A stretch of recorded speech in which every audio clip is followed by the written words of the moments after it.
Welcome to Curito Connects. I'm your host, Jenn, and I've been conversing with friends around the world about life challenges and impactful moments. Conversations on this platform look at answering the questions, how we overcome challenges and how our experiences shape who we are and the work we do today. I hope this work can inspire you on your own personal and individual journey. Let's dive right in.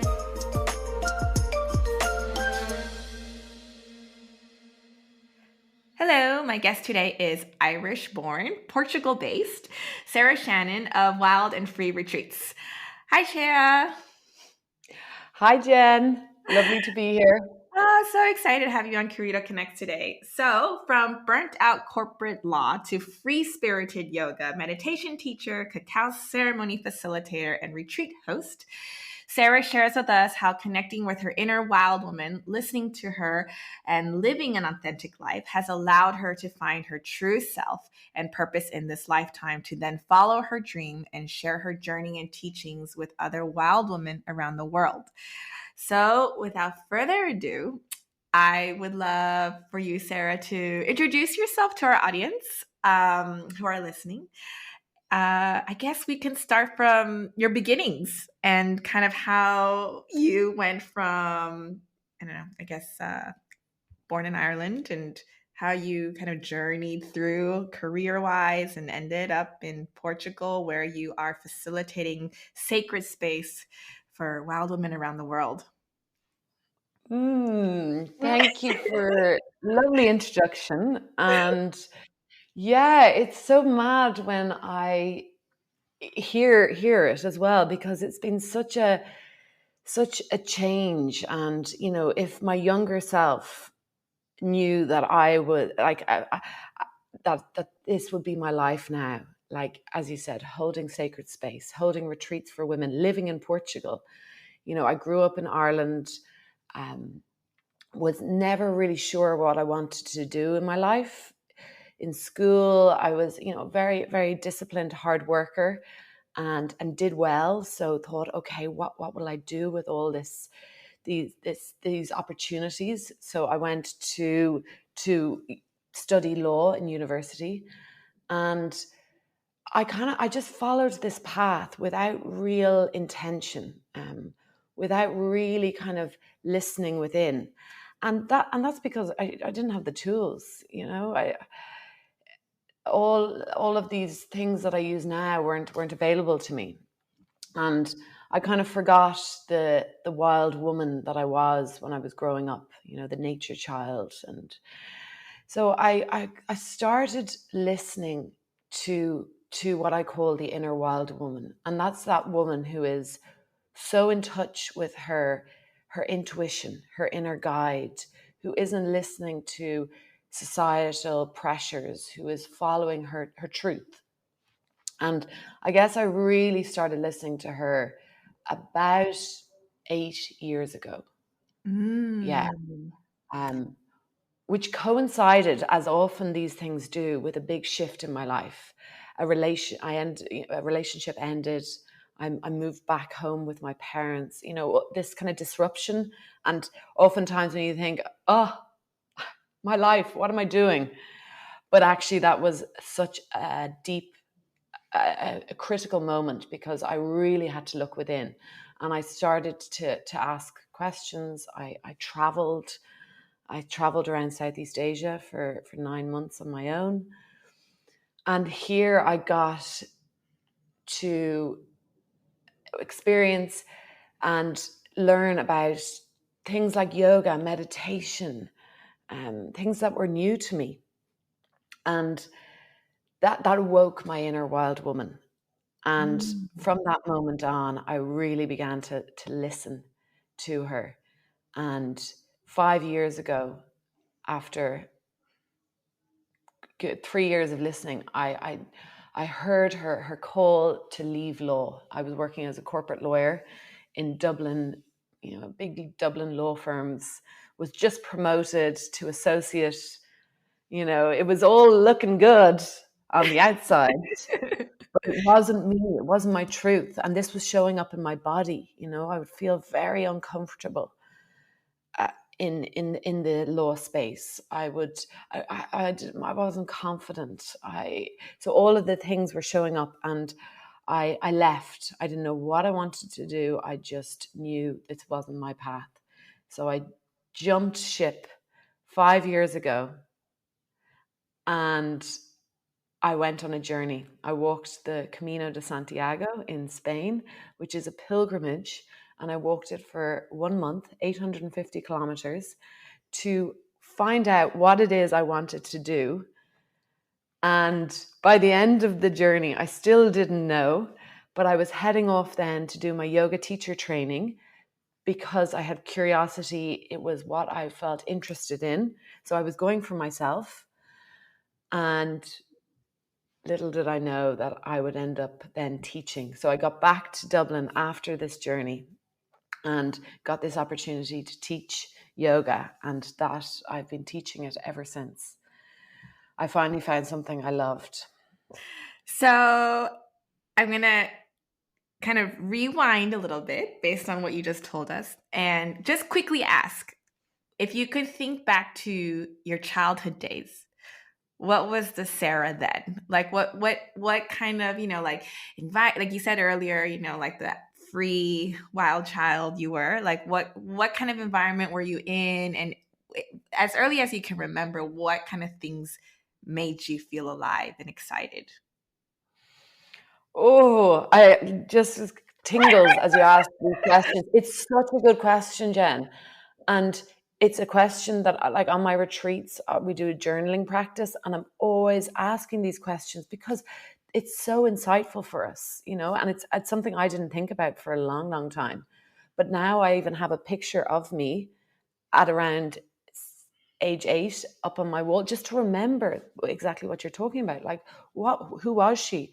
And she was such an adventurer, like, loved nature, messy haired, kind of running around, very free spirited, and really, really connected with nature.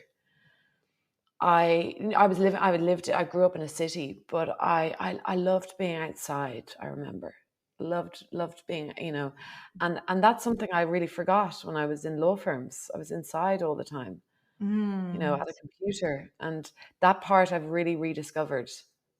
What do you think?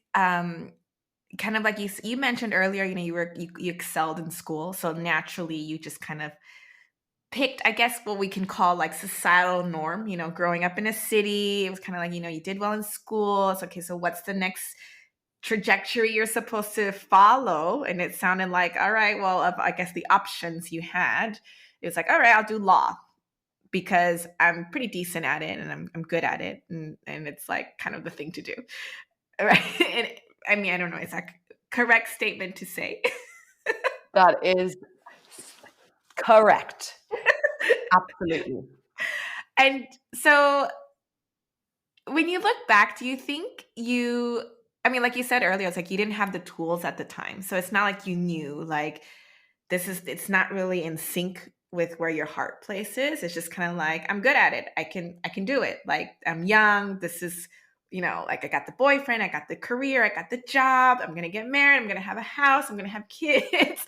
Right. Again, like what society kind of paints for us that we should thrive for and have our checklist. Which I think what you said earlier, which was so important, is you didn't have the tools, right? And I think the beautiful conversations I've been having on Curito Connects with so many of these guests is learning about the tools that you learn along this journey and how that has helped you, right? And kind of like where society is at today. And so I just wanted to ask really quickly, like when you had the breakup, you moved back home with your parents.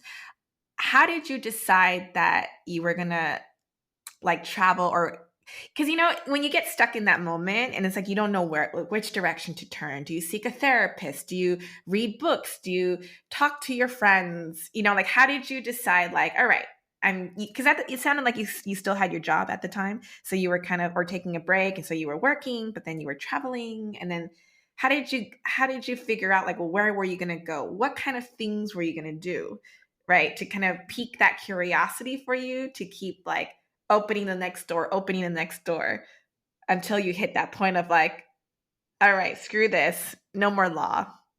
I'm going to go do my teacher training, which then again, my next question would be, how did you find your teacher training? How did you find which teacher you wanted to train with? Yes.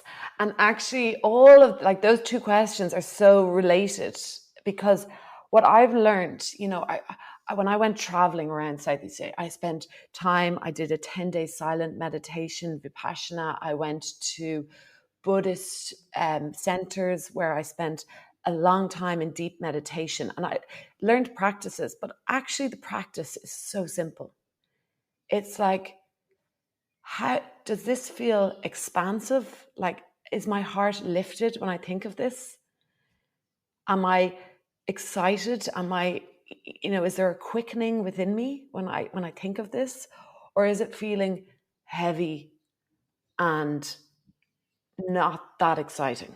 That's, but I guess I had to go a long journey because I was so stuck in my head of, like what you said, this, be the good girl, you've got all this, the trajectory of, but I need to buy a house, I need to get married, all of this head fears, stuck in that. So I had to really learn ways of getting out of that, stepping out of my head and into my body.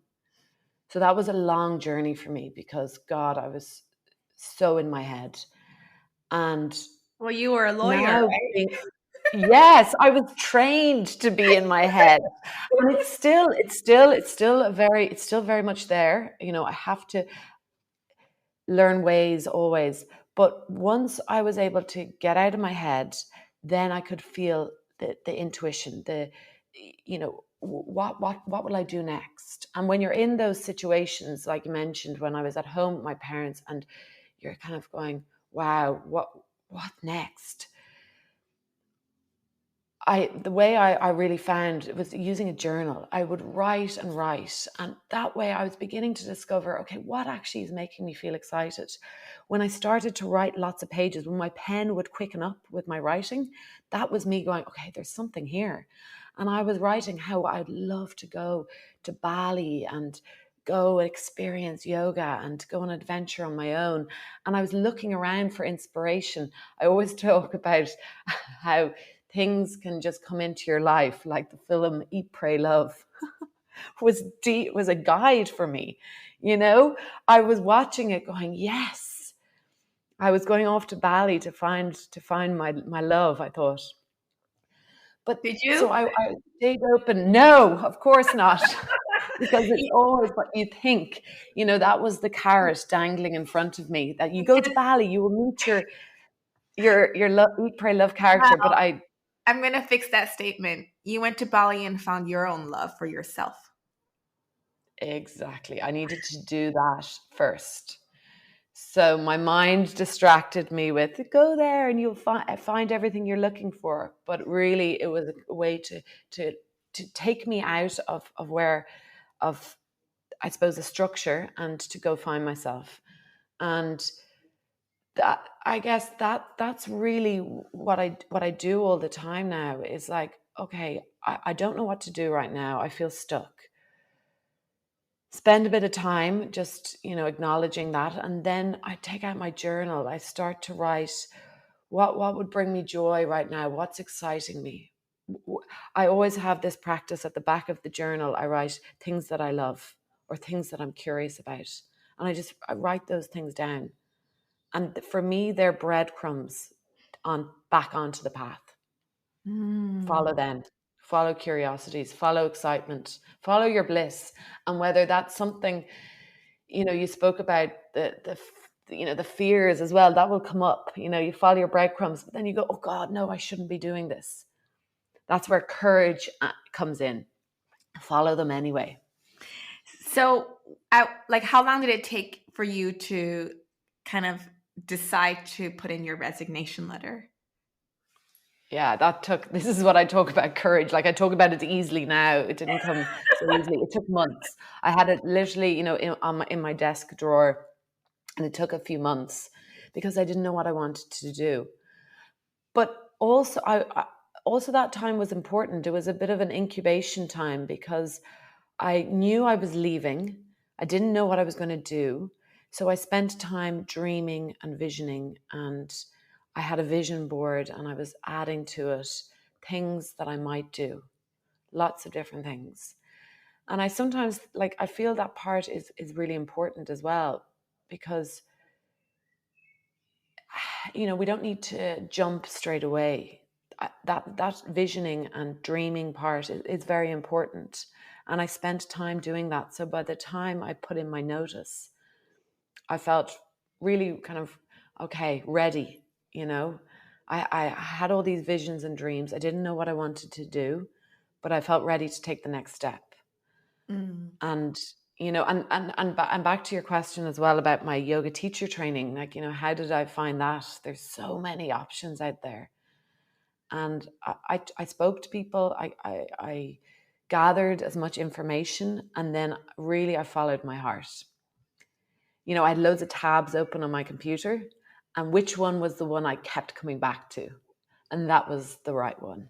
So which one was it? Like which instructor or where did you go for your training?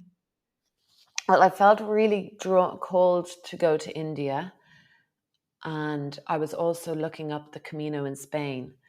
So what I found was a school from India that had just moved to Mallorca in Spain. So that's where I went for 3 weeks. That's awesome. In alignment. Two things you wanted. It's like when they always say manifest, manifest. Yeah. But there is that kind of time of gathering, and that can be a really confusing time, that 10 tabs open on the screen. But it's a really important time as well. Very much So I think so. just, be in all the different phases of transformation. Mm. I also wanted to ask when you were going through all that process and it sounded like it was about, 5 to 8 years, when you were doing your soul healing soul journey and then discovering yoga, quitting your job. Um, your immediate community back home, how were they responding towards what is happening in, in her world? Were they very supportive? Did you lose some of your social circles? Because I think sometimes that happens, right? Sometimes that happens for some of us because you're going off on I wouldn't say tangent, you're going in alignment with your true self. But certain people in your circles may not follow, so you drift apart. So I was just curious if you could share with us a little bit, that part of that journey uh, during this period of, yeah, like finding your support network, how you eventually, congratulations. I think you were recently engaged, right? Like end of last year, I think. Yes. Like how that all kind of came into alignment. Yes. Yes. Because there's such a, when you follow, when you're following a new path for yourself, one that is leading away from your community or leading away from what you thought your life was going to be, it can be very lonely. There was a lonely phase for sure. And, I talk about the incubation phase. I think of like the butterfly in the, going through the transformation. It's a very lonely, and I literally was like that. I was living in an apartment on my own, very near my family, but spending a lot of time on my own in this kind of incubation phase, and also not really wanting to let the outside world in, feeling nobody understood me. But that's a phase, I think. And again, I think of with phases, I think they're all very important, but the important part is not to stay too long in one.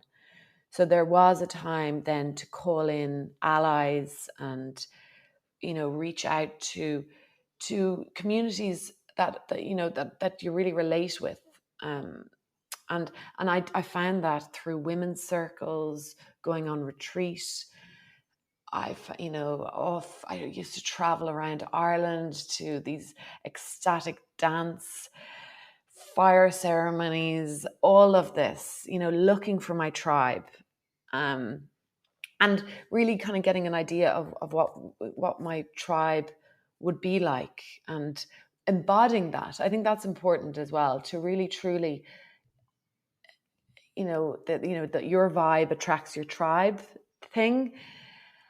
And that all helped me, because I was getting a beautiful insight into different ways of being and embodying that. And then what's so beautiful is that my own community, I was able to come back into that, and not shut myself off from anything, really. Just be that what you are looking for. And I found beautiful people would just come into my life effortlessly. Wonderful women I met on retreats that are still my friends, but still my tribe that I grew up in, my community, still very much part of my life. And that's been beautiful. So it's just been an expansion. Mm. And then the love, the man, is really what, I was such a big part as well of you know how do I meet this person that I got very clear on what I wanted. Very clear, top of a page, the man, writing down the qualities. What do I want our relationship to look like, feel like? And I went, I'll share more about it, but I moved to Portugal 2 years ago, again, listening to my inner wild woman, and feeling like I needed to go somewhere to find this man. And in Portugal here, I met him, but he grew up down the road from me in my home in Dublin. We were essentially part of the same tribe. We'd never met. And what Oh this my has taught me so much is that, yes, travel, expansion, meeting new, but sometimes it's right within your tribe. So expand, go out. Maybe it's outside of that, but for me, it was very much kind of a homecoming, even though we were in a different country. That's such a good story. It's crazy. We, like, literally, you could walk to each other's house at home back in Dublin, and we meet here in Portugal through Portuguese And friends. you guys never overlapped, and no mutual friends back home either? Like, Oh, lots of mutual friends, but we never met ourselves. wow. That is so wild. Amazing. So you Okay, just well, never know. you just never Like, know. no, and I think just all of those parts, all of the paths leading to this, and there will be many more on from it just really, the wisdom I picked up along the journey, and that, yeah, you never know what it is. But I think what was really important for me was to have this, know what I was looking for, what I wanted it to feel like, and what I wanted, the qualities of our relationship, and then let the universe do the rest. Mm. Oh, that's so cool. Very beautiful. I think that's a very important reminder for lots of people. So, I wanted to ask, why Portugal? Like, how did you decide on Portugal as a place you felt called to I guess, set up shop, right? Set up your new venture. Um, and I wanted to ask you if you could tell us a little bit more about, like, how, I guess, okay, I'm trying to shape this question as I'm thinking about it. But how did you decide to go, as we know now, it's like, okay, you quit law and you did your yoga teacher training, you taught yoga in Dublin, and then how did you kind of figure out that entrepreneurial side of what your next business career was going to look like, right? Versus, like, for instance, instead of just going to a yoga studio somewhere in Europe and being like, I want to live here and I'm going to just teach yoga here. But instead, you created your own system, and your own offerings. How did you go about figuring that out? Yes, because that's It's really been like a flower blossoming, I feel, with it, because it started off just so simply, and this was I feel a real blessing for my work. When I came back from my yoga teacher training, a friend of mine who owns a coffee shop suggested, why don't you come and teach some yoga here? And I had no intention of being a yoga teacher, but I felt it was a great opportunity. So I took the opportunity and started to teach. But I had to be responsible for everything, for the designing a poster, putting it up on the wall, putting flyers into the doors, bringing people in. So it was a very small scale, but it was a business from the very beginning. And I got free reign on how I would teach, what I would call it, what everything I would do. So almost 5 years ago, that was when that happened, and it gave great freedom, and I got a real taste of what that is early on, and that has been my goal throughout. Anything when I'm working, if it doesn't feel free to me, I move away from it. I work by myself, and I lead it by myself, but I do collaborations. And if there's any constriction, I'll step away. Freedom in my work has become essential to me. And how I'm constantly looking within, the practice that I said about when I first tried to work out what I wanted to do with my life. I do all the same things. I use um, I use practices like with the Celtic wheel and the moon phases to tune in to what are my desire, what's calling me. So I'll do meditations, I'll do vision boards, always working out, okay, what further offerings do I want to do? And what came in for me was things like, I did my cacao facilitator training, meditation,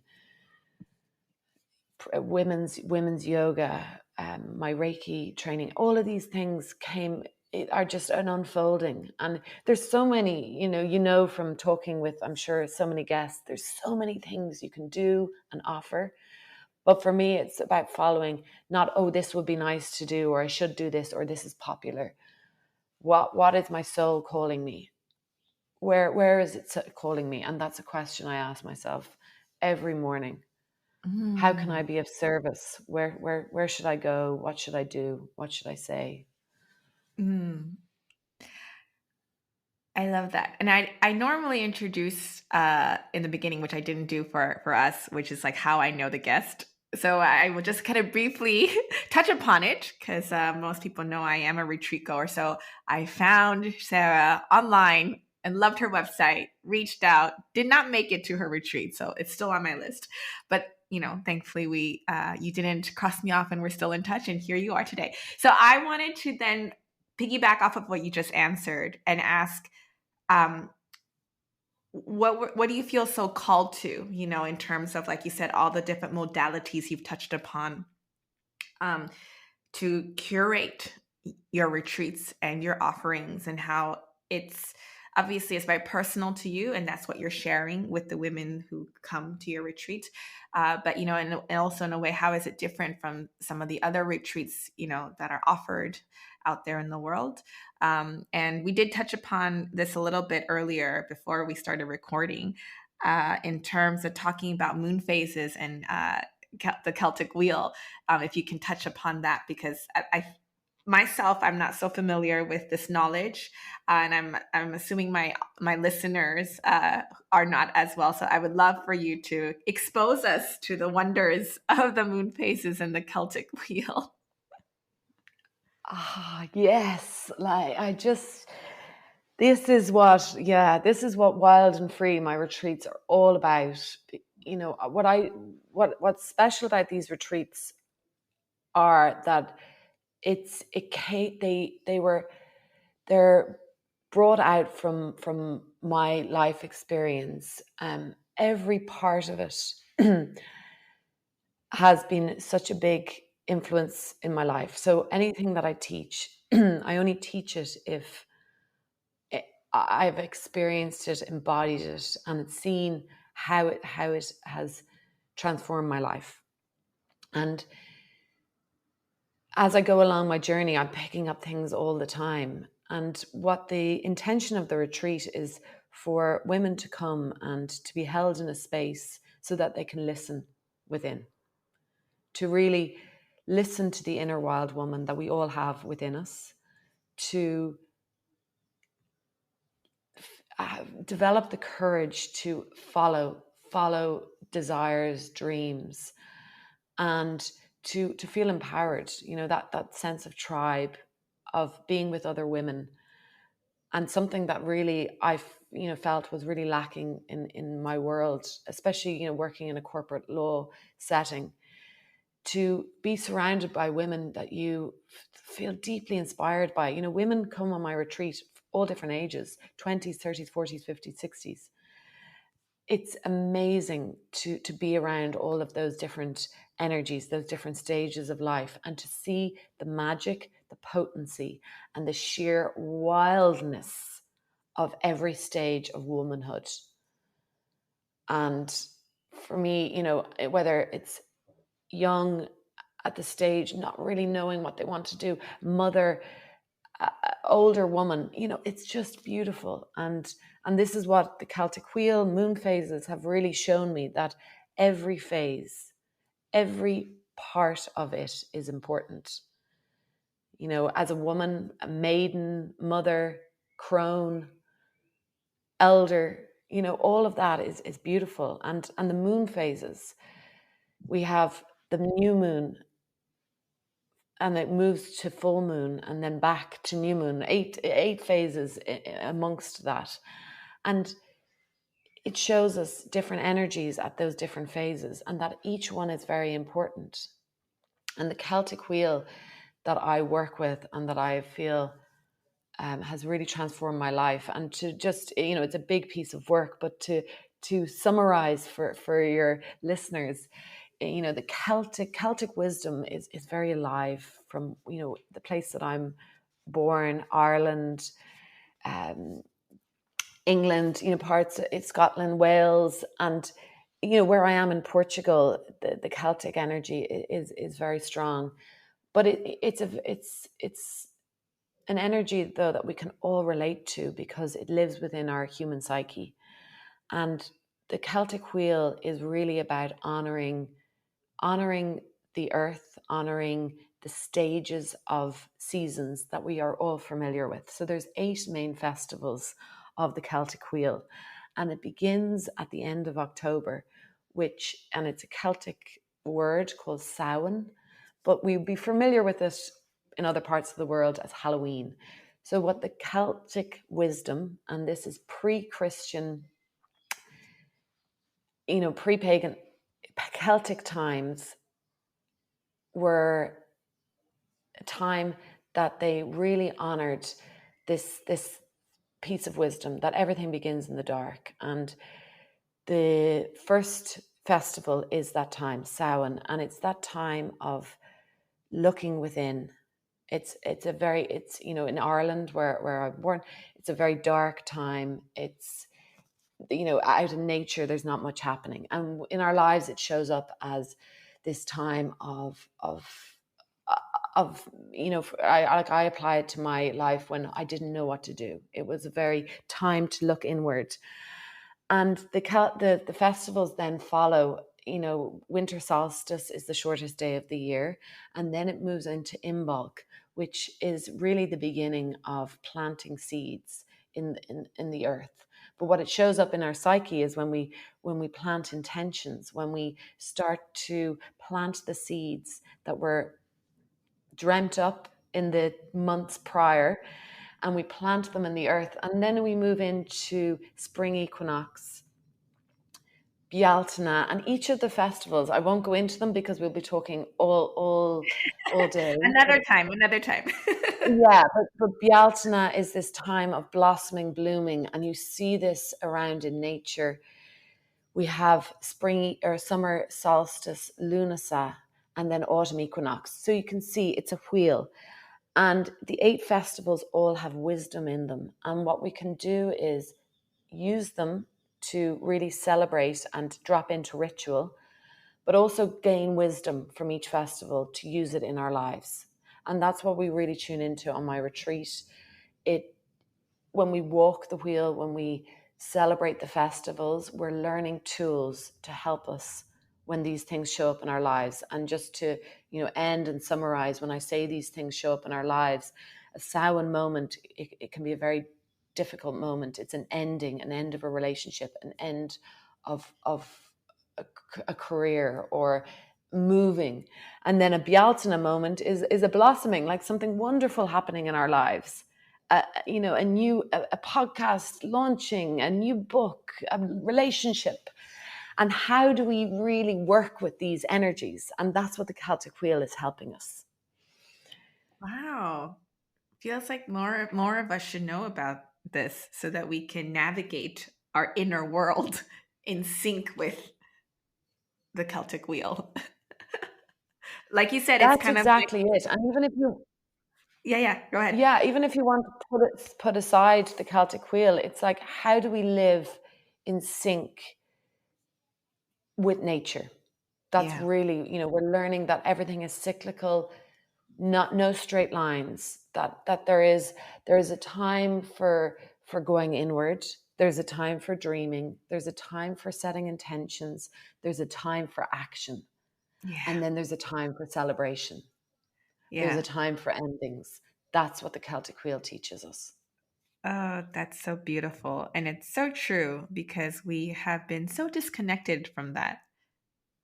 And I guess that's Yes. why, like, lately, well, I guess in your circle or just kind of the area that you're in, there's more of this emerging. You're seeing more and more people talking about this, right? Like suddenly, Mercury retrograde and the full moon and the new moon and all this is kind of, it's on social media. You like see it popping up more and more as people are learning what it means. And like, I mean, I would attest to it. I didn't really know much about it either, but because on social media it keeps popping up for me, I guess probably because of the algorithm showing me that, the people I follow this.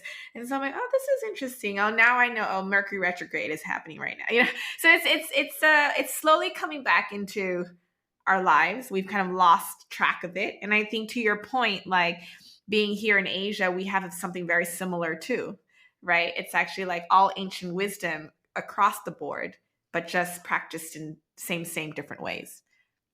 Yes. And like, because it's all leading us to the same thing. But what's beautiful about connecting with these ancient practices is it's a remembering, of things that we've lost. Yeah. And I think we're developing our own new modern ways, but I think to get us there, to look back and to see what were the old ways is really illuminating. And really, it's just bringing us back to nature. How can we Yeah. reconnect, like what you said? And what I love about all of these things, looking at the moon phases, what's Mercury doing? It's taking us out. It's taking us out of our head, and helping us to connect with what's going on in the wider space, and what's Yeah, going on, exactly. universe, nature, and that will Yeah. help bring us back. Yeah. I believe in that too. So thank you for, providing that for more people to be exposed to it. And actually, I wanted to ask also, I mean, technically it's all Europe, but you're kind of a foreigner in Portugal, right? Was it difficult for you to set up shop? As someone who's not local, not speaking language, or maybe you do, I'm not sure, but just kind of like, and Portugal is a destination for retreats. It is a destination where a lot of teachers go and hold their 1 week, 2 week trainings, etc. So saturated market space. I'm just curious for you in the last 2 3 years since you chose to move out there and set this up. um, did you find any difficulties, or what have you learned along the way of doing this? And it sounds like you are going to stay put and continue to grow your offerings. Yeah, absolutely. And like when I think of it, what was first of all about moving to Portugal? I don't speak the language well. What was really beneficial was that I'd come here a lot as a child, so I knew the area, and I had some people that I knew here. It's also, as you said, it's a very where I'm living. It's quite a holiday space, so there's I teach in English, and there's a lot of people from all around the world coming here. So it's that part has been an easier transition. What was really difficult was, and you mentioned before, leaving my community, leaving all the client base that I had created in Ireland. I'd been there for a few years teaching, and to close that and to start again was really difficult. And the saturated market, yes, it's funny. I didn't even think of that. I'm very aware of it now. But it's like, when you're following your path, you're just so I felt so excited. I'd spent time in the incubation phase, in the darkness, in the within phase, and I had dreamt up wild and free. I had literally danced with it. I had music that made me feel wild and free. I even had a dress I would wear. I like lived and breathed this idea that I was coming up with, wild and free. So I, I had vision boards. I knew it intimately, but only I did. So I took that dream with me and moved to Portugal. Very much, I felt guided. Like, the inspiration came. It wouldn't leave me. It was my soul's path to come here. And when I say that, that sounds easy, but like I know that now. But at the time, tons of fear. Is this the right place? Should I be doing this? A lot of fear. But what kept happening was it just felt good. It was so alive in me, and it wouldn't go away. So I listened to the call, and it was the best thing I did.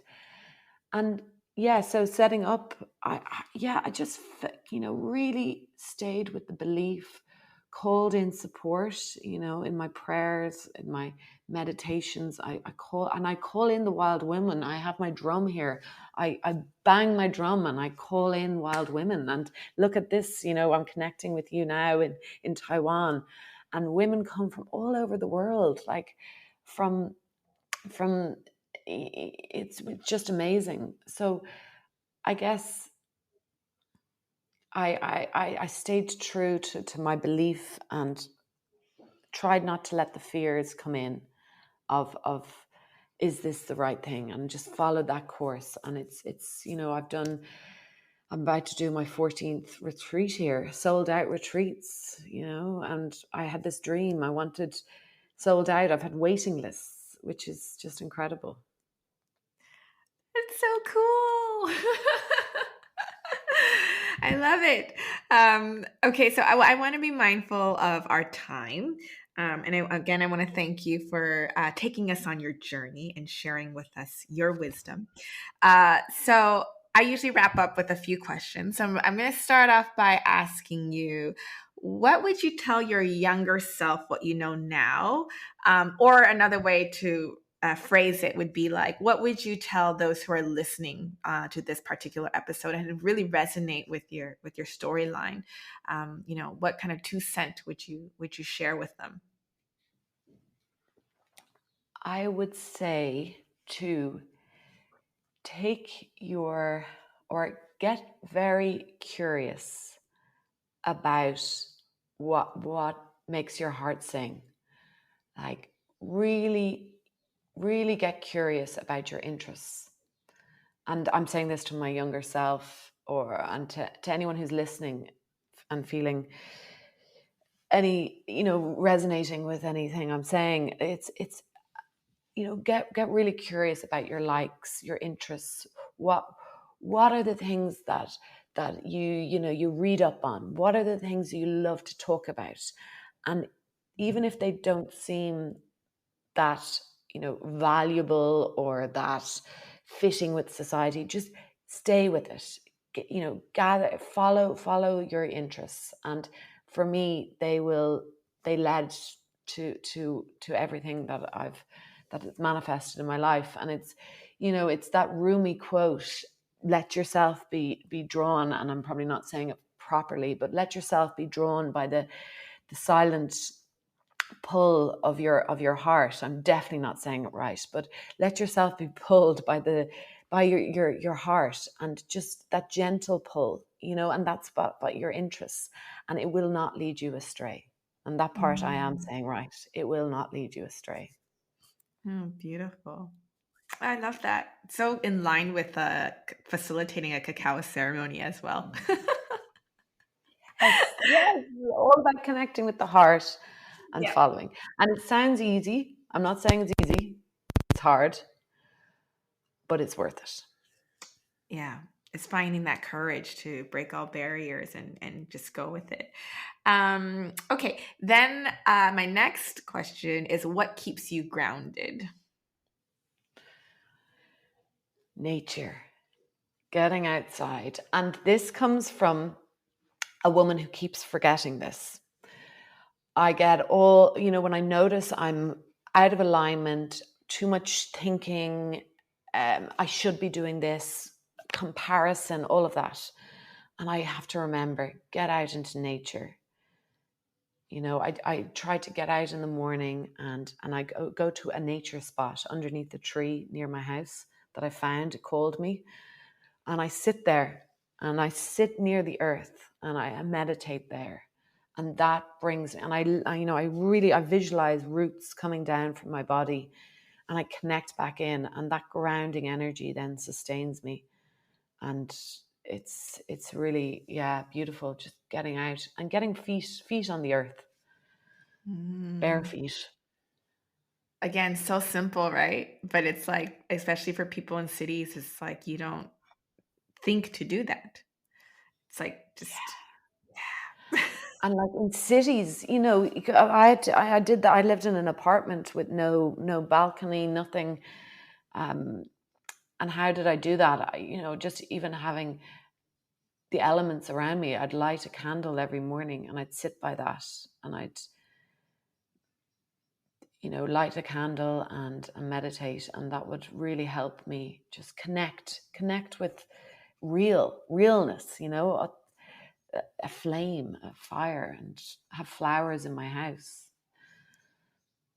Simple things, simple things. Yeah. Okay, and last one is what.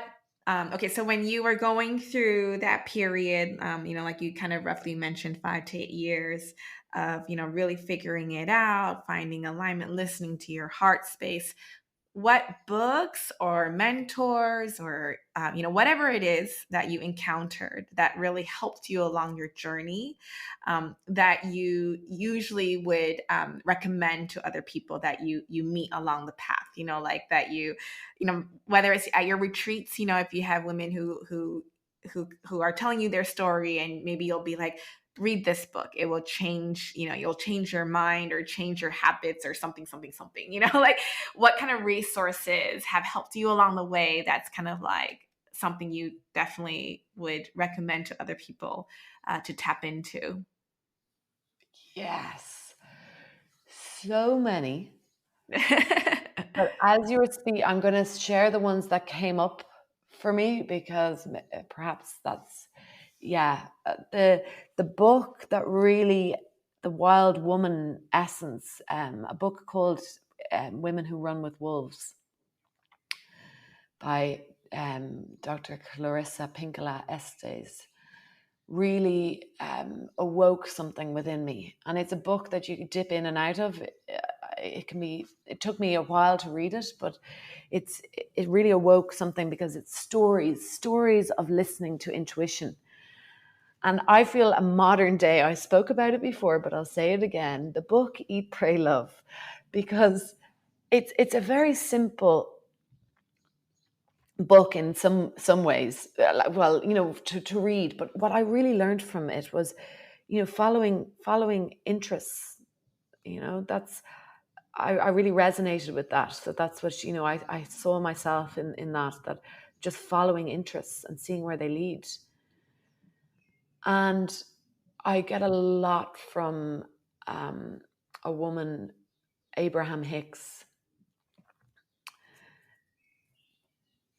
who speaks a lot about how we can maintain our vibration, how our thoughts are everything, and how,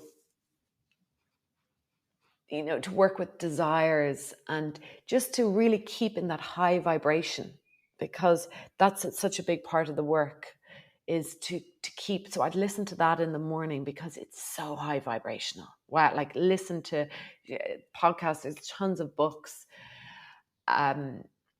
It's very much the teachings of ask and it is given. And I've learned lots of tools from that. So hopefully there are some ways to tune into this. And, Amazing. listening to podcasts, I find that is just been wonderful. It's such a great medium to find inspiration. And we just created one. Yay! That's why I love them so much. Other people's stories, we get so much, tell stories. Yeah. Because I think, we can learn so much, That's so true. whatever stage we're at, we can learn from other Yeah. people. And that's a big part of the retreats. We sit in circle and we hear stories from other women. And I find that is such a big part of the medicine, and women, especially from all different parts of the world, because you can learn so much from what someone has experienced and what they have to share. So Yeah. we get a lot out of that. It's very empowering and very powerful. Again, thank you so much for sharing. And I will put all the resources that you provided in the episode resources links below, so people can check in on the books you recommended, follow your social media, reach out, see if schedule fits for attending one of your retreats. And I wanted to ask if there was anything else you wanted to add to our conversation before we close off. I'd like to express my thanks. It's been wonderful speaking with you. I could speak to you all day. It's a lovely. I really enjoyed our conversation. And just if there's any women, I know traveling sometimes to Portugal can be far, but I do online as well. I do a lot of this wild woman teaching online, and there will be a new container opening up in September. And when I say a container, it's a 5-month journey through a lot of what we've been speaking about. And it runs from September to December. And that is open to women from all around the world. So if anyone is interested, Wild Circles is what it's called. And it's all about this wild cyclical wisdom and how to connect with it. Amazing. I will also provide that information too. So thank you so much, Sarah. I hope to meet you in person soon. I feel Portugal is a soul place for you, so you will come back perhaps, and would love to meet Okay. you. All right. Thank you so much. Thanks, Jen. That's all we have time for today. Thank you for listening to Curito Connects. For more Connects content, collaborations, and discoveries set to inspire you on your own individual journey, please head to our website at www.curito.co. Until next time, stay inspired, and thank you for joining us at Curito Connects.